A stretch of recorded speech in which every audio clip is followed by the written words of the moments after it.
आज की इस अलौकिक कथा के माध्यम से हम सभी यह जाएंगे कि किस पाप के कारण कलयुग की स्त्रियां समय से पहले ही विधवा हो जाती हैं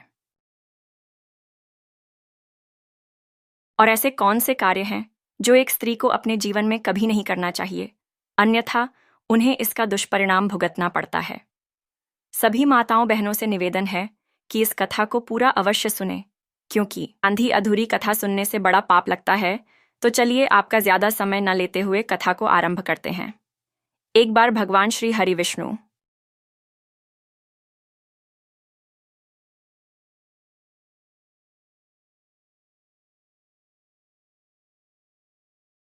माता लक्ष्मी के साथ आकाश मार्ग से होते हुए देवलोक की तरफ जा रहे थे।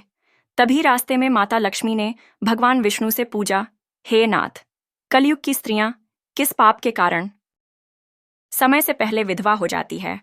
तो भगवान विष्णु जी कहते हैं, हे देवी, आज अचानक से तुम मुझसे यह प्रश्न क्यों पूछ रही हो?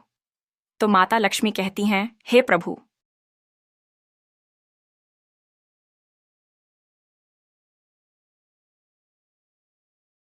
आज जब मैं बैकुंठ लोक में बैठकर धरती लोक का दृश्य देख रही थी, तो मैंने धरती लोक पर कुछ स्त्रियों को देखा जो देखने में एक ही उम्र की थी, परंतु उसमें से एक औरत विधवा हो चुकी थी और बहुत दुखी जीवन व्यतीत कर रही थी, और बाकी उसी उम्र की और अपने पत्नियों के साथ बहुत सुखमय जीवन व्यतीत कर रही थी। यह दृश्य देखकर मेरे मन में कुछ प्रश्न उठ रहे हैं। हे स्वामी, आप ही मेरे इन प्रश्नों का उत्तर दे सकते हैं। कृपया आप मुझे मेरे प्रश्नों का उत्तर देकर मेरे व्याकुल मन को संतुष्ट करें। इस प्रकार माता लक्ष्मी की बात को सुनकर भगवान विष्णु जी कहते हैं, हे देवी लक्ष्मी, तुम्हारे मन में जो भी प्रश्न उठ रहे हैं, निश्चित होकर पूछो, मैं तुम्हें तुम्हारे प्रश्नों के उत्तर अवश्य दूंगा। फिर माता लक्ष्मी कहती हैं, हे प्रभु, मेरा पहला प्रश्न है, कौन सी स्त्री समय से पहले विधवा हो जाती है और सारी उम्र दुखी जीवन व्यतीत करती है? और मेरा दूसरा प्रश्न है, कौन सी स्त्री को जीवन में कभी सुख शांति नहीं मिलती? और मेरा तीसरा प्रश्न है, वह कौन सी चीज है जो एक पत्नी अपने पति के मांगने पर भी पति को नहीं देती? इस तरह माता लक्ष्मी के तीनों प्रश्नों को सुनकर हनुमान विष्णु जी रहते हैं, हे देवी, तुम जिन स्त्रियों की बात कर रही हो, उनमें से एक स्त्री समय से पहले ही विधवा होकर अपना दुखी जीवन व्यतीत हो रही है, और वहीं पर अन्य स्त्रियां सुहागन है और अपने पति के साथ खुश होकर सुखी जीवन व्यतीत कर रही है। तुम जानना चाहती हो आखिर ऐसा क्यों है? तो देवी, सुनो, मैं तुम्हें इन सभी प्रश्नों का उत्तर एक कथा के माध्यम से देना चाहता हूं। लेकिन उससे पहले अगर आप मेरे चैनल लक्ष्मी भक्त अंशिका श्री बन रहे हैं, तो मेरे चैनल लक्ष्मी भक्त अंशिका श्री को सब्सक्राइब कर ले, ताकि मेरी अगली आने वाली वीडियो का नोटिफिकेशन आप तक सबसे पहले पहुंचे। तो दोस्तों, इस कथा को बहुत ही ध्यान से सुनने, क्योंकि आंधी अधूरी कथा सुनने वालों को आधा अधूरा ज्ञान प्राप्त होता है, जो जीवन में कभी काम नहीं आता। और यदि तुमने ध्यान से सुना, तो तुम्हारे तीनों प्रश्नों के उत्तर कथा को सुनने के बाद मिल जाएंगे। फिर माता लक्ष्मी कहती हैं, हे स्वामी, मैं आपको वचन देती हूं कि मैं इस कथा को पूरा सुनूंगी और संसार की समस्त स्त्रियों तक इस कथा को आपके माध्यम से बताऊंगी। माता लक्ष्मी की यह बात सुनकर भगवान विष्णु जी कहते हैं, हे देवी, सबसे पहले मैं तुम्हें उस स्त्री की कहानी सुनाना चाहता हूं जो सुहागन बनकर सुखी जीवन जी रही है। और जिस सुहागन स्त्री की तुम बात कर रही हो, वह स्त्री और कोई नहीं बल्कि काशी नरेश के नौकर की पत्नी है। और वह स्त्री जिस नौकर की पत्नी है, उस नौकर को अपनी पत्नी पर पूरा विश्वास है कि मेरी पत्नी एक चरित्रवान और प्रतिव्रत स्त्री है, जिसकी प्रशंसा वह नगर में सबसे किया करता है। एक दिन यह बात राजा के दरबार में पहुंच गई। फिर राजा ने अपने नौकर को बुलाया और उस नौकर से पूछा, क्या वास्तव में तुम्हारी पत्नी एक चरित्रवान और पतिवर्षा स्त्री है? और क्या तुमको उसके ऊपर पूरा विश्वास है कि तुम्हारी पत्नी एक पतिव्रता स्त्री है और तुम्हारे अनामा पराये मर्द को आंख उठाकर भी नहीं देखती? इस बात का तुम्हारे पास कोई सबूत है? राजा की यह बात सुनकर नौकर कहने लगा, महाराज, मुझे अपनी पत्नी पर पूरा विश्वास है कि वह एक पतिव्रता स्त्री है और मेरे अलावा वह पराये मर्दों को नहीं देखती। नौकर की इस बात को सुनकर राजा के एक मंत्री ने कहा, मैं क्षमा चाहता हूं महाराज, ऐसा कैसे हो सकता है कि एक स्त्री किसी अन्य पुरुष को ना देखें? ऐसा तो असंभव है। मंत्री ने राजा से कहा, महाराज, यदि मैं इस नौकर की बात गलत साबित कर दूं और इसकी पत्नी का प्रति बर्ताव है नष्ट कर दूं, तो इसे क्या सजा मिलेंगे? फिर नौकर ने कहा, महाराज, यदि महामंत्री जी मेरी पत्नी का प्रतिबद्ध धर्म नष्ट कर देते हैं तो आप मुझे फांसी की सजा दे देना, और यदि महामंत्री जी मेरी पत्नी का प्रतिबद्ध धर्म खंडित नहीं कर पाए तो इनको भी कुछ सजा मिलनी चाहिए। नौकर की यह बात सुनकर राजा ने कहा कि ठीक है, मंत्री को भी फांसी की सजा दी जाएगी। मंत्री ने यह सिर स्वीकार कर ली और नौकर से पूछा कि मैं तुम्हारी पत्नी से क्या वस्तु लाऊं जिससे तू मान ले कि मैंने तेरी पत्नी का पतिव्रत धर्म खंडित कर दिया है। मंत्री की बात सुनकर नौकर ने कहा, महामंत्री जी, आप मेरी पत्नी से मेरे विवाह के समय मुझे मेरे ससुराल से दहेज में एक मटका और एक कतार मिली थी, और यह दोनों चीजें मेरी पत्नी ने बहुत संभाल कर रखी हैं, क्योंकि यह दोनों चीजें एक प्रतिवर्धा स्त्री के लिए सुहाग की निशानी है। यदि तुम यह दोनों चीजें मेरी पत्नी से लाकर मुझे दिखा दोगे तो मैं मान जाऊंगा कि मेरी पत्नी का प्रतिवर्धा धर्म महामंत्री जी अपने नष्ट कर दिया है। मंत्री ने नौकर की यासर स्वीकार कर ली और फिर मंत्री दरबार से निकलकर सबसे पहले अपने घर जाता है।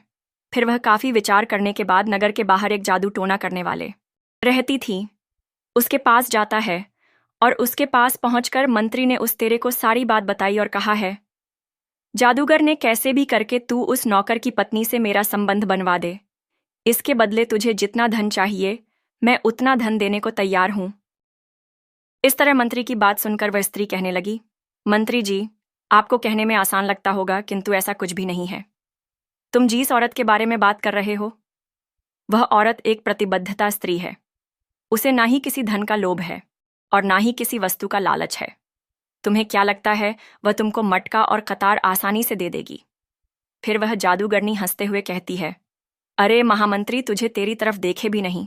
जादूगरनी की इस बात को सुनकर मंत्री ने कहा, अच्छा ठीक है, यदि तू मेरा उससे संबंध नहीं बनवा सकती है तो एक काम कर दे, उसके घर से जाकर उसका मटका और कतार चुराकर मुझे दे दे, फिर मैं तुझे मुंह मांगा इनाम दूंगा। तुझे जितना धन चाहिए उतना धन मैं दूंगा, बस तू मेरा यह काम कर दे। मंत्री की आवाज सुनकर वो जादूगरनी के मन में लालच आ गया और उसने कहा, ठीक है, मैं तुम्हारा काम कर दूंगी। फिर वह जादूगरनी नौकर के घर में अपना भेष बदलकर आती है और नौकर की पत्नी से जाकर कहती है, बेटी, मैं तेरे पति की मासी हूं, मैं कई सालों के बाद आई हूं। फिर उस नौकर की पत्नी ने कहा, मौसी जी, आप इतने सालों बाद आई हैं, इसीलिए मैं आपको पहचान नहीं पाई। मित्रों, इस प्रकार से वह जादूगर ने उस नौकर के घर में उसके पति की मां से बनकर रहने लगी। वीडियो में आगे बढ़ने से पहले आप सब मेरे चैनल लक्ष्मी भक्त अंशिका श्री को सब्सक्राइब कर लें।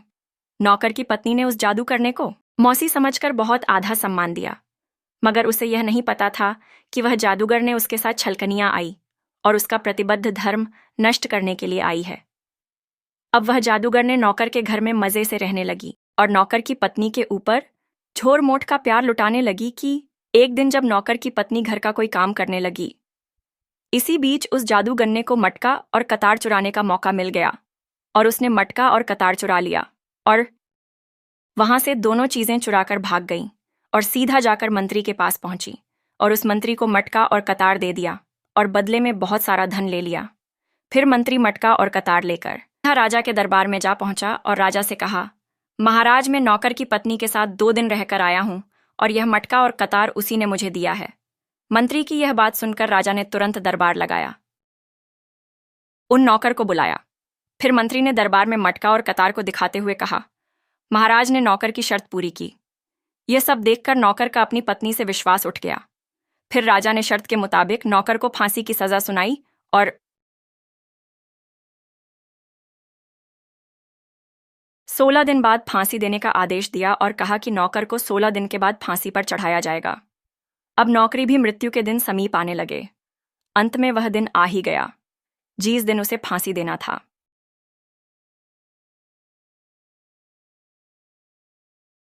जब उसे फांसी की भंती के पास लाया गया तो उस नौकर से उसकी उनकी इच्छा पूछी गई। फिर नौकर ने कहा कि महाराज, मेरी अंतिम इच्छा है कि मैं आखिरी बार अपनी पत्नी से मिलना चाहता हूं। राजा ने नौकर को अनुमति दे दी कि तू अपनी पत्नी से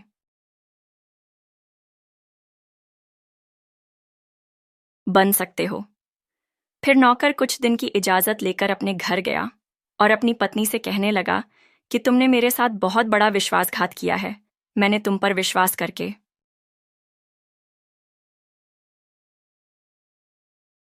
राजा के सामने मंत्री से ऐसी शर्त लगाई थी, और राजा के भरे दरबार में मैंने कहा था कि मेरी पत्नी एक चरित्रवार अप्रतिवर्ता स्त्री है, और उसके प्रतिवर्ता धन को इस राज में कोई नष्ट नहीं कर सकता। यदि कोई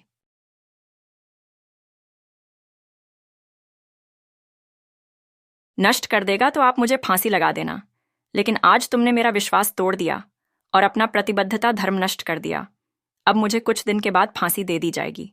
तुमने मेरे साथ इतना बड़ा विश्वासघात क्यों किया?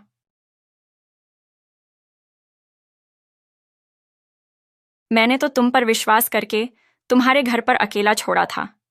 नौकर की यह बात सुनकर उसकी पत्नी ने उसे उस स्त्री की बात बताई जो उसकी पति की मुंह से बनकर आई उसके घर पर आई थी। मगर नौकर को अपनी पत्नी की बातों पर बिल्कुल भी विश्वास नहीं हुआ। फिर वह गुस्से में वापस राजा के दरबार में पहुंच गया, परंतु राजा ने किसी कारणवश उस नौकर को फांसी की सजा कुछ दिन के लिए टाल दिया और उसे कैद में डलवा दिया। नौकर की पत्नी अपने पति को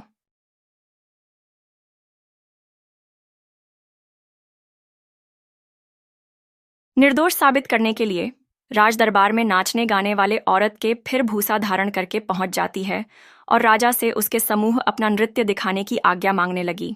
राजा ने नौकर की पत्नी की सुंदरता को देखकर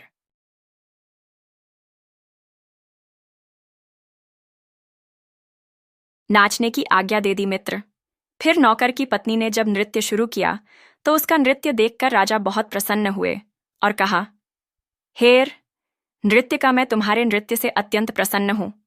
मांगो, तुम जो भी मांगोगे मैं तुम्हें दूंगा। फिर उस नौकर की पत्नी ने कहा, महाराज, आपकी सभा में एक जोर है जिसने मेरा सोने का हार चुराया है। आप उसे फांसी की सजा दे दीजिए। नृत्य की यह बात सुनकर राजा ने कहा, ठीक है, बताओ, मेरे दरबार में तुम्हारा चोर कौन है? मैं उसको कठोर से कठोर सजा दूंगा। और फिर उस नौकर की ने कहा, महाराज, और कोई नहीं, आपके मंत्री ने मेरा सोने का हाथ चुराया है। आप इनको फांसी की सजा दे दीजिए। जैसे ही मंत्री ने सुना कि चोर बता रही है तो मंत्री घबरा गया और कहीं नहीं गया। महाराज, मैं ईश्वर की शपथ खाकर कहता हूं कि मैंने इस गणिका का हार नहीं चुराया है, और मैं तो इसे जानता भी नहीं। आज पहली बार मैं इसकी शक देख रहा हूं। जैसे ही मंत्री ने कहा कि मैंने इस स्त्री की आज तक सब्र ही नहीं देखी, तो आप औरत अपने वास्तव में आ गई और कहने लगे, महाराज, इस मंत्री ने मुझे पहले कभी देखा ही नहीं, तो आप इससे यह पूछो कि यह मटका और कतार कहां से लाया है। इन नौकर की पत्नी ने कहा, हे महाराज, मैं उसी नौकर की पत्नी हूं जो आपके यहां पर नौकरी करता है, और आप मेरे निर्दोष पति को फांसी पर चढ़ाने वाले हैं। इसीलिए मुझे यहां इस राज दरबार में गणिका की भेदभूषा में आपको समझ में आना पड़ा। मैं आपको इस मंत्री की पूरी सच्चाई सुनाती हूं। यह जो आपका मंत्री है, उसने मेरे पास में एक जादूगरनी को मेरे पति की मासी बनाकर भेजा था, और उसी जादूगरनी ने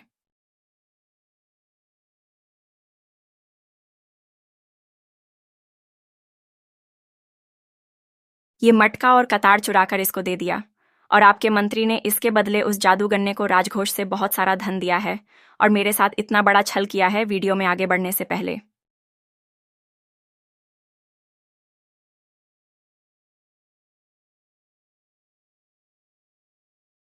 आप मेरे चेहरे लक्ष्मी भक्त अंशिका श्री को सब्सक्राइब जरूर करें।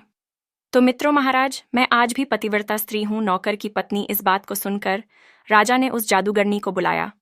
फिर उस जादूगरनी ने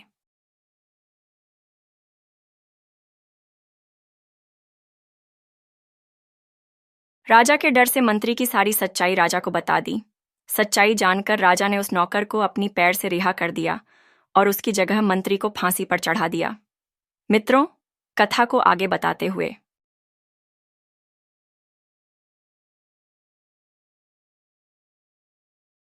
भगवान विष्णु जी कहते हैं, हे देवी, इस प्रकार से नौकर की प्रतिव्रता पत्नी ने अंत में राजा से कहा, महाराज, मैं अपने पति से बहुत प्रेम करती हूं। मैं एक चरित्रवान स्त्री हूं और कभी भी अपने पति की आज्ञा की अवहेलना नहीं करती हूँ और अपने पति का नाम तक नहीं देती हूँ। मित्रों, भगवान विष्णु जी कहते हैं, देवी, इस प्रकार से यह कथा समाप्त हुई। अब तुम अपने प्रश्नों के उत्तर सुनो। तुम्हारा पहला प्रश्न था, कौन सी स्त्री समय से पहले विधवा हो जाती है? तो सुनो। जो स्त्रियां अपने पति की बात नहीं मानती, अपनी मनमानी करती है और अपने पति का नाम लेती है, उनको हमेशा नाम से ही बुलाती है। वह स्त्रियां समय से पहले ही विधवा हो जाती हैं और बिना पति के दुखी जीवन व्यतीत करते हैं।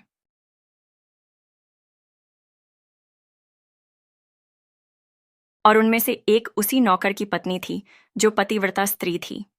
यह स्त्री कभी भी अपने पति का मुंह से नाम नहीं लेती थी और अपने पति की प्रत्येक बात मानती थी और उसके बुरे समय में हमेशा साथ देती थी, जिसके कारण वह आज भी सुहागन है और अपना जीवन सुखी से व्यतीत कर रही है। इसलिए किसी भी स्त्री को अपने पति का नाम अपने मुंह से नहीं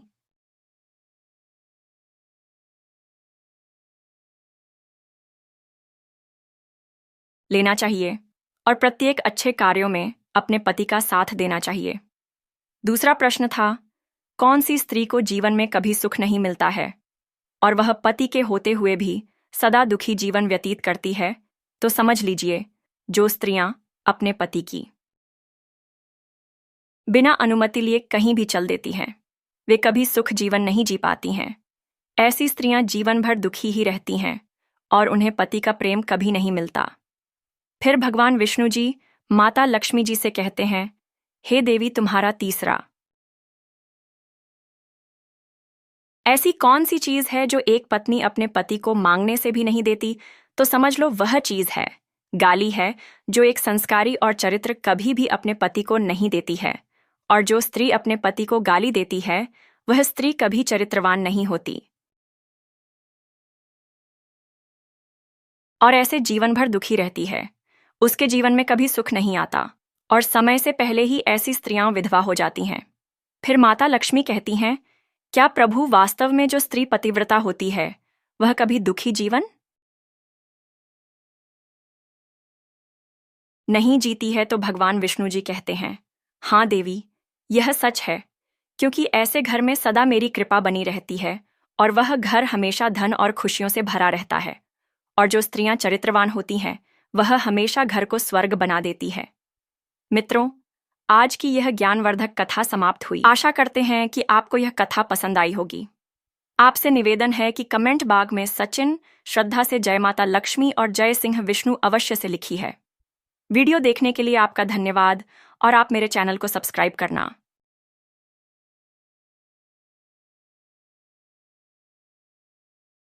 बिल्कुल भी ना भूलें।